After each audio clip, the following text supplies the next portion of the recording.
अस्सलाम वालेकुम, बख़ैर आगले।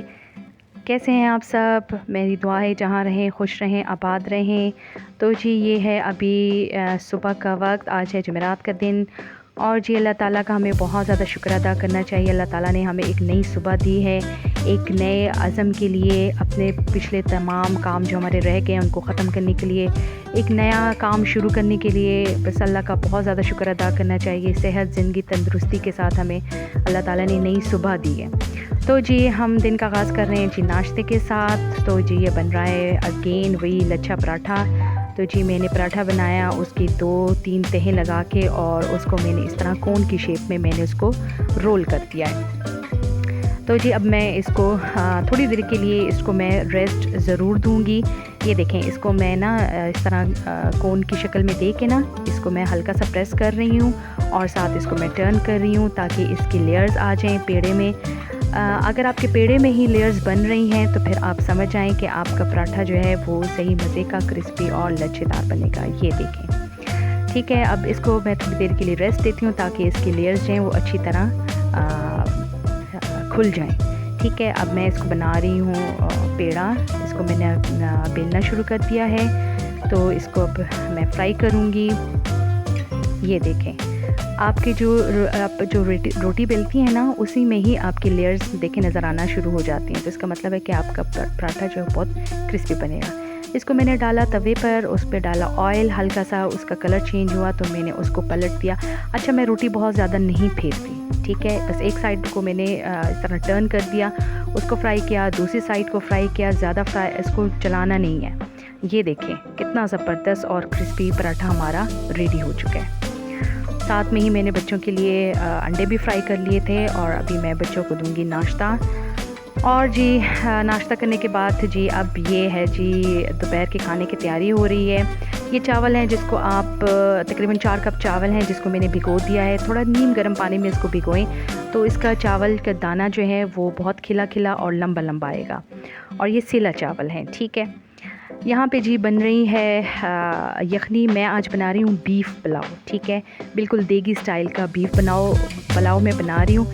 तो जी इसमें मैंने कुकर में डाला पानी, उसमें मैंने डाल दिया बीफ, नमक डाला थोड़ा सा, ज़्यादा नहीं, ठीक है। गरम मसाला, थोड़ी सी चुटकी सी हल्दी और ढेर सारा लहसुन।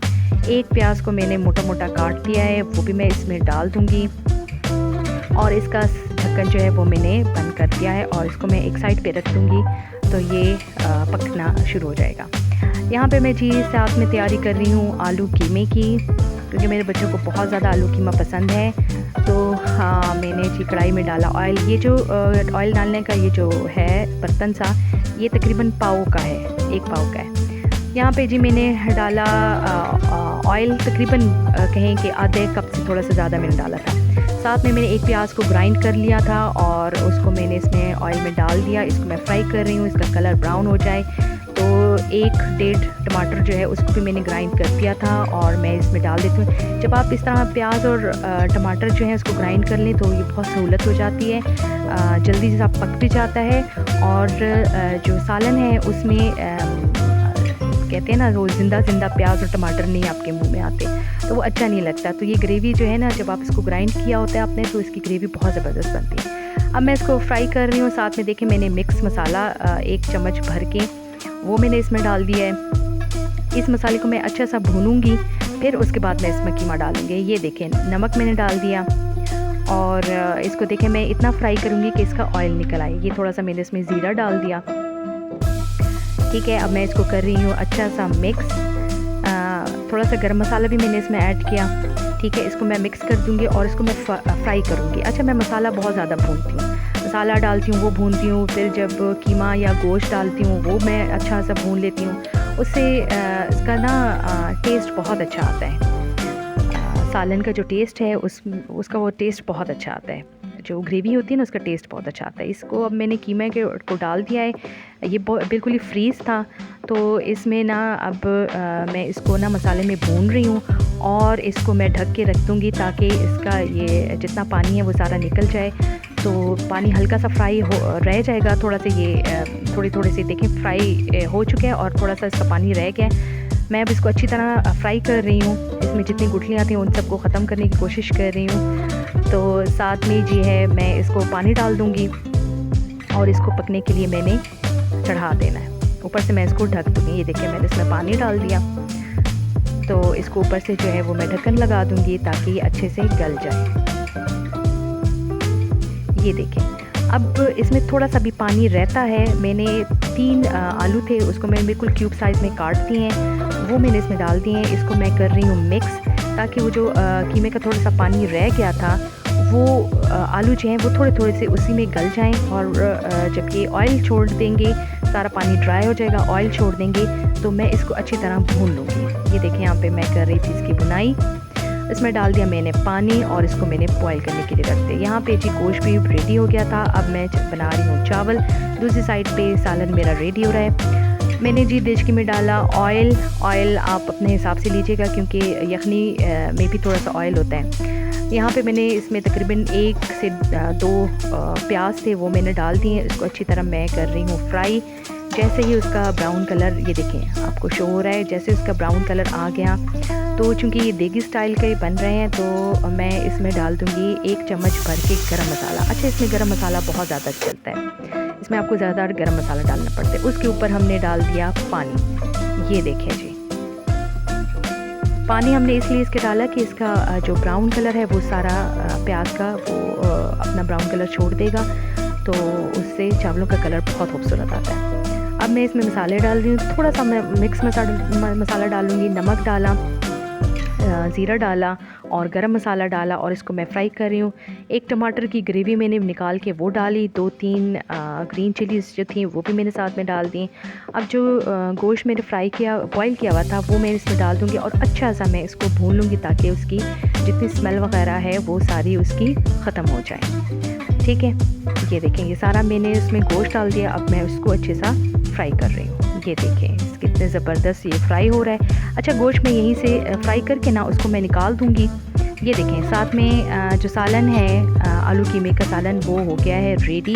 और ये देखें जी, आलू गल चुके हैं। इसको मैं चूल्हे को बंद कर दूँगी। और जी दूसरी तरफ पे मैंने गोश्त सारा निकाल दिया और उसमें पानी मैंने डाल दिया था। साथ में ही चावलों का पानी मैं निकाल के ना चावल भी मैं इसमें डाल दूँगी जब ये पानी बॉयल हो जाए तब। ठीक है, अब मैं इसमें ऐड कर दूँगी चावल, सारे चावल मैं ऐड कर दूँगी और साथ साथ मैं इसको चेक करूँगी कि मुझे इसको पानी कितना। ये देखिए मैं इसमें फिंगर डिप कर रही हूँ और चेक कर रही हूँ। ये 1 पोर जो है ना उंगली की, ये इसमें पानी जो है वो उसको टच करना चाहिए, तो इसका मतलब है कि आपका पानी ठीक है। अगर कम है तो उसमें और डालें। ये है जी इसका सीक्रेट इंग्रेडिएंट, जिसको बोलते हैं खट्टा या नारंज। ये हमने ना, मेरी सास ने इसका सारा जूस निकाल के बॉटल में प्रिजर्व किया होता है, वो मैं इसमें डाल देती हूँ तब जब चावल आपके बॉयल होना शुरू हो जाते हैं। आप इसकी जगह, अगर आपके पास ये नहीं है, खट्टे का पानी नहीं है, तो आप इसकी जगह लेमन जूस भी डाल सकते हैं या सिरका भी डाल सकते हैं। यहाँ पे अब जी मैं आलू कीमे की कर रही हूँ गार्निशिंग, क्योंकि उसने ऑयल छोड़ दिया है सारा। मैंने इसमें ग्रीन चिलीज़ डाली, ऊपर से गरम मसाला डाला और ये जी ये देखें, ये इसकी फ़ाइनल लुक है। ऑयल देखें सारा आपको नज़र आ रहे हैं। अब ये रेडी है। वहाँ पे भी जी चावल बॉयल हो रहे हैं, उसका हल्का हल्का पानी अभी थोड़ा सा है। ये देखें चावल कितने ज़बरदस्त, उसका अभी से इसके दाने कितने अलग अलग हैं और लंबे लंबे हैं। ठीक है, तो यहाँ पे थोड़ा सा उसका मॉइस्चर था, मुझे लग रहा था कि इसको अभी भी टाइम लगेगा। तो जी मैं इसको दोबारा मैंने रख दिया था, ढक दिया था। अब यहाँ पे मैंने इसको दोबारा चेक किया, इसका मॉइस्चर जो था वो इतना था कि अब इसको मैं दम लगा सकती थी। जो गोश्त मैंने निकाला हुआ था वो मैंने इसके ऊपर डाल दिया। इसमें मैंने आपसे कहा ना, इसमें गरम मसाला बहुत ज़्यादा डलता है। ज़ीरा डाला इसके ऊपर और गरम मसाला मैंने तकरीबन 2-3 दफ़ा इसलिए डाला क्योंकि मुझे लग रहा था कि ये कम है। आप 1 चम्मच भर के ना इसके ऊपर डाल दीजिएगा, क्योंकि सारा इसका टेस्ट ही गरम मसाले से आता है। ये देखें, अब ये चावल हमारे हो गए हैं रेडी दम के लिए। अब हम इसको लगाएंगे दम। मैंने जी डाला ये कपड़ा, दस्तरखान, आप जो भी लेना चाहें, उसको अच्छी तरह से गीला करके ना, और उसको मैंने दम के लिए लगा दिए हैं। और जो आंच है वो मैंने, ये देखें, बिल्कुल दम वाली रखी है। ठीक है, ये हमारे चावल चले गए हैं दम के लिए। अब मैं जी अपने रूम में आ चुकी थी। मेरा रूम देखें बिल्कुल सेट है, मेरी मेड जो है उसने मेरा रूम सेट कर लिया था। और यहाँ से ये देखें बाहर का व्यू भी नज़र आता है। जब आप थके हारे अपने कमरे में आएँ और आपका कमरा नीट एंड क्लीन हो, तो यकीन करें आपकी सारी थकावट उतर जाती है। यहाँ पे जो मेरे थोड़े बहुत पेंडिंग काम थे तो मैं सोच रही थी कि मैं साथ साथ उसको भी ख़त्म करती जाऊँ। जितने कपड़े प्रेस थे वो सारे मैंने हैंगर मेरे जो है लगे हुए थे वो मैंने सारे कपड़ में लगा दिए। और यहाँ पे जो ये थोड़े बहुत कपड़े रह गए थे वो संभाल लिए। ये जी चावल हमारे हो गए थे रेडी। उसके ऊपर मैंने चट्टू जो है जिसमें आप चटनी बनाते हैं वो मैंने रखा ताकि इसकी गैस जो है वो बाहर ना निकले। ये देखें जी इसकी फ़ाइनल लुक किस तरह ज़बरदस्त। साइडों से अगर आप देखें तो चावल किस तरह बिल्कुल आप कहें जैसे घास की तरह खड़े हैं ये। तो जी ये चावल हमारे हो गए थे रेडी। अब मैं बच्चों को खाना सर्व करूँगी। उम्मीद है आपको आज का व्लॉग बहुत अच्छा लगेगा। अब मैं जाऊंगी जी इसको एडिट करूंगी। और अगर आपको आज का व्लॉग अच्छा लगे तो लाइक शेयर और कमेंट ज़रूर कीजिएगा। अगर आप मेरे चैनल पे न्यू हैं तो चैनल को सब्सक्राइब भी कीजिएगा। अपना बहुत ज़्यादा ख्याल रखें। इंशाल्लाह ज़िंदगी रही तो अगले व्लॉग में फिर आपसे मुलाकात होगी। अल्लाह हाफिज़, अल्लाह पामान। अपना बहुत ज़्यादा ख्याल रखें। अल्लाह हाफिज़ जी।